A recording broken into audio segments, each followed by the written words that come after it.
akpọkuola gọọmenti etiti ala Naịjirịa ka o mee ngwa ngwa bipụta sokwuo ego iji wee napụta ndị mmadụ na nnukwu ihe nhịahụ ha na-agabiga ugbu a n'ihi ya bụ etu ego si wee na-akọ ụkọ n'ala anyị dum.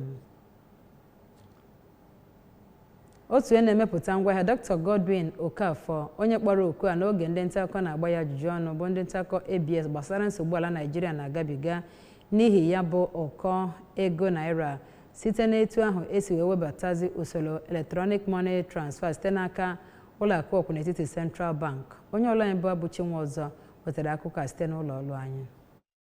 Dr. Okafor onye bụ onyeisi ụlọ ọrụ Wikofo nọrọ oge ahụ kọwaa na ntụfe ego n'ikuku emeela ụwa ka ọ dị mfe n'ihe gbasatara azụmahịa ma kwupụtazikwa mkpa ọ dị ka a na-ewepụta ego ka a na-afị ya anya iji wee mee ka ndị na-enweghị ka ọra ha metụ ego aka. Onye oji ego achụ ego ọzọ bụ Pastọ Donatus Ndum kwuru na kemgbe ewepụtara ntụfe ego n'ikuku na ọzọgo ụfọdụ ndị na-azụ ahịa n'ihe gbasatara ihe iche aka mgba ha na-enweta n'ịdị na-evu ọkpụrụkpụ ego agagharị ma kwukwezie na ọ ka dịkwa mkpa ka enwee ego a na-afụ anya na-emetụ aka ka ndị na-azụ ahịa opekata mpe ghara imechisi ahịa ha.